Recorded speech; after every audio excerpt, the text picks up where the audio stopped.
Science en mouvement d'aile.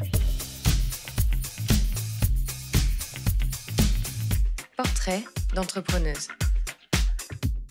Donc, je m'appelle Agnès Arnoux, je suis enseignant-chercheur à l'Université de Poitiers. J'effectue ma recherche dans l'Institut de recherche XLIM, qui est un gros institut qui inclut des mathématiques, de l'informatique et puis aussi de la physique, qui est à cheval sur l'Université de Limoges et celle de Poitiers, et puis qui est soutenue par le CNRS aussi. Quand on fait de la réalité augmentée pour des pilotes d'avions ou autres, derrière, il y a de la modélisation des objets en 3D et puis des logiciels qui gèrent ces objets en 3D.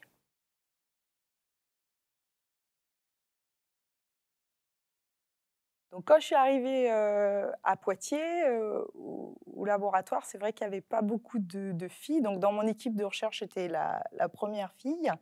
Il y avait 2 femmes, une dans chacune des 3 équipes en fait, du laboratoire. Et au niveau du département informatique, on était 2. Mais d'un autre côté, les filières informatiques à l'Université de Poitiers étaient encore assez récentes. Donc, je suis arrivée à une époque où il y a eu beaucoup de recrutement d'enseignants-chercheurs en informatique. Et maintenant, donc, l'équipe est un petit peu plus grosse. Donc, maintenant, on est 3 femmes dans l'équipe en permanente. Après, on a aussi des doctorantes, des femmes qui sont pas en poste à l'Université de Poitiers, mais qui travaillent dans l'équipe avec nous. Et puis, au niveau du département, on a un peu plus, quoi. Enfin, oui, ça a quand même augmenté. Pas seulement à cause de la taille qui a augmenté, mais aussi en proportion.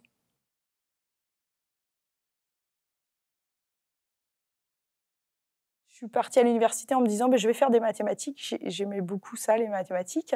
Et puis, je vais devenir prof de maths. Et puis, à l'université, j'ai commencé vraiment l'informatique. On avait fait des petites choses au lycée, mais c'était vraiment pas très passionnant.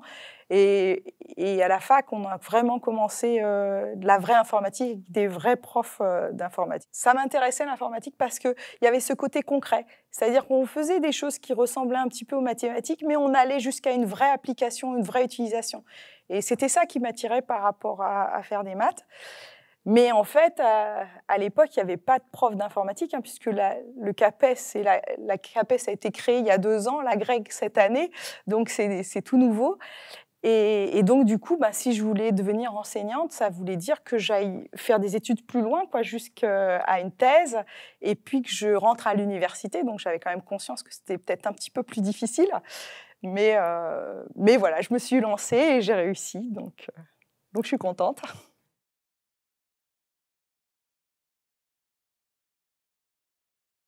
Au niveau familial, oui. J'ai eu plus de mal à faire mon bac, donc ça s'appelle un bac E, ça fait longtemps que ça n'existe plus, mon bac sciences de l'ingénieur, où en fait, mon père avait dans l'idée qu'il fallait faire un bac C, que c'était la voie royale et que toute autre voie était moins bonne. Et donc, mais en fait, c'est aussi parce qu'il ne connaissait pas. Enfin, c'était un bac qui m'avait été un peu préconisé par des enseignantes, parce que justement, j'étais bonne en sciences, mais à côté de ça, j'étais très fortement dyslexique, donc j'avais du mal en langue, du mal en français et tout ça. Et donc, on m'ont dit, va faire un bac E, parce que comme les coefficients techniques sont plus forts, on a les mêmes coefficients en histoire géo, en français et tout ça, mais proportionnellement, ils sont un peu moins forts. Et puis, je pense que ça me convenait bien aussi de faire de la conception. C'était quelque chose que j'aimais bien. Mais j'ai fait mon lycée toute seule comme fille dans une classe de garçons. En fait, je pense que quand je suis arrivée en première, et je crois que les garçons ont eu un petit peu pitié de moi, et donc ils n'ont pas trop plaisanté au début, et c'est que quand j'ai commencé à plaisanter que là, ils m'ont envoyé des pics, donc ça s'est très bien passé. J'avais une copine qui était en bac technique, qui était aussi toute seule comme fille, et là, je crois que les garçons étaient plus... ils attaquaient un peu plus fort. Mais bon, elle avait du répondant, donc ça se passait bien aussi.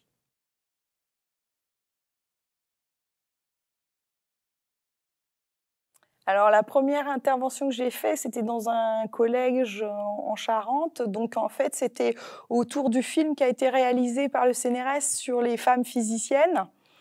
Et donc, l'idée, c'était d'animer un débat avec les collégiens après la projection du film. Donc, on a été dans le cinéma de la petite ville. Voilà, je pense que c'était un moment un peu...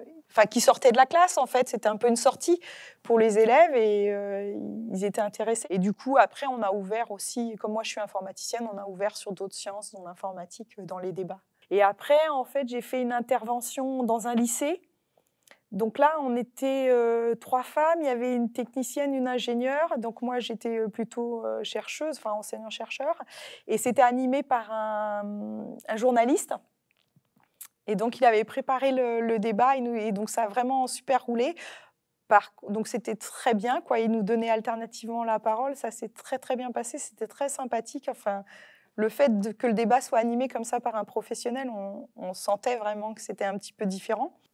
Et puis, l'année dernière, on a fait une intervention qui était un peu différente dans un collège, là, à nouveau. Et là, on était plus nombreuses. On était, je crois, au moins 5, je crois. Et là, on circulait de classe en classe. Donc, c'était un peu différent encore. Mais du coup, c'était sur des plus petits groupes. Donc, du coup, peut-être le débat et l'interaction se faisaient plus facilement parce que c'était des plus petits groupes. Moi, en tant qu'intervenante, j'apprécie le fait que les formats soient différents à chaque fois parce que du coup, c'est pas, enfin, même si on fait plusieurs interventions, c'est toujours différent avec d'autres personnes et sur des formats différents. Donc, c'est jamais monotone, quoi.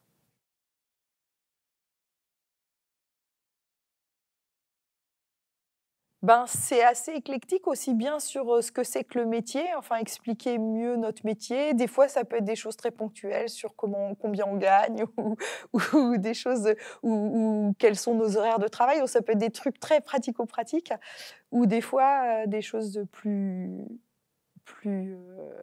enfin, je sais pas philosophiques, mais voilà, plus générales.